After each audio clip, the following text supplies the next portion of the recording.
The courtroom was packed that morning, a storm of whispers and restless feet filling the air before the session began.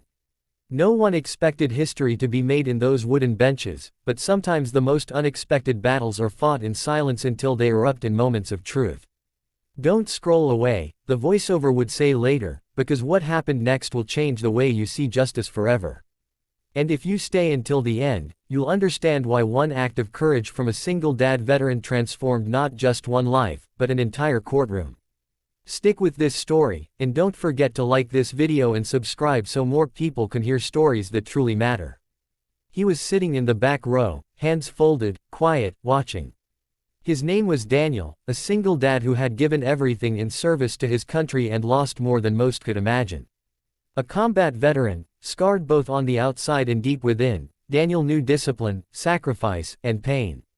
But after the wars, his biggest battle became raising his little daughter alone. Every move he made was for her future, her smile, her safety. That's why he had come to the courthouse that day. Not because he had to, but because he wanted to teach his daughter what standing up for justice looked like. He wanted her to see that a man's duty doesn't end on the battlefield, it continues in everyday life. The woman entered the courtroom late, her eyes wide, face pale. She was clearly nervous, carrying herself like someone carrying a heavy burden. She clutched a stack of papers, trembling slightly, as if the weight of the world rested inside them. The murmurs in the room grew when two uniformed officers approached her. Their tone was sharp, aggressive, louder than necessary. She tried to speak, to explain, but they didn't give her space. Instead, one grabbed her arm, forcing her forward, the other pressing her against the bench as if she were some criminal instead of a citizen seeking justice. The room fell into uncomfortable silence. Most people looked away. No one wanted trouble. But Daniel had seen this scene before, men with power using it to crush someone weaker.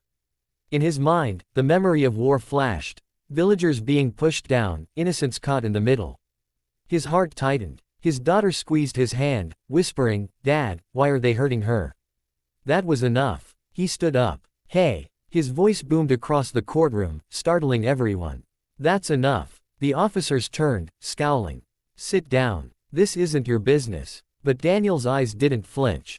He walked forward, slow, steady, like a soldier advancing under fire. "It's my business when someone's rights are being crushed in plain sight.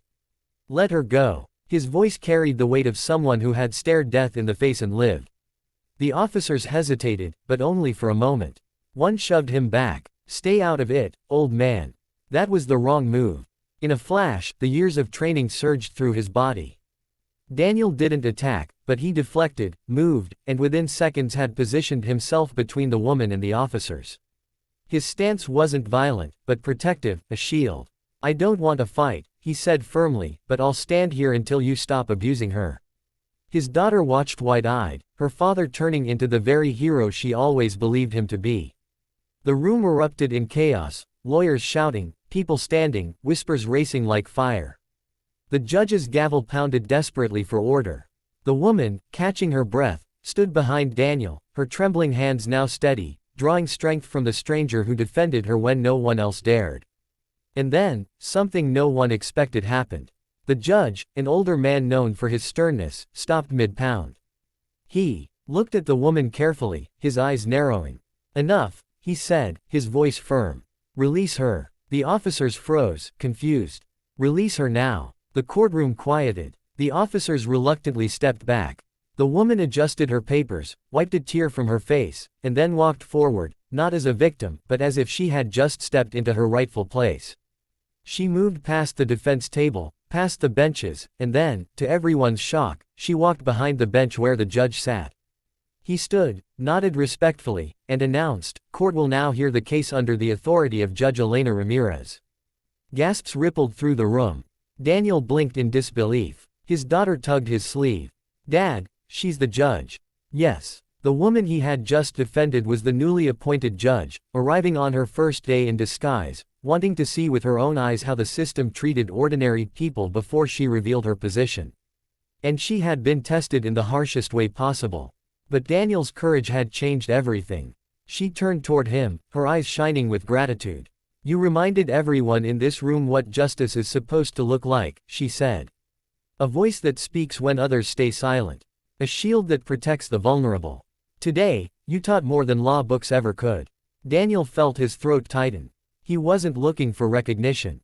He only wanted to show his daughter that you must always stand up for what's right, no matter the cost. But now, his lesson had become history. The rest of the hearing moved forward under Judge Ramirez's steady command, but for everyone who witnessed it, the real verdict had already been given. Courage still exists, and justice begins with ordinary people willing to act. When Daniel and his daughter stepped out of the courthouse, she looked up at him with shining eyes. "Dad," she said softly, "you're my hero." He smiled, pulling her close. "No, sweetheart. Today, we both saw that heroes can be anyone who chooses to do the right thing. And that's the message that lingers. Justice doesn't only live in laws or courts. It lives in us, in the choices we make when silence would be easier but courage is needed." If this story touched you, share it. Like this video, subscribe, and let's spread the truth. One voice, one act of bravery, can change everything.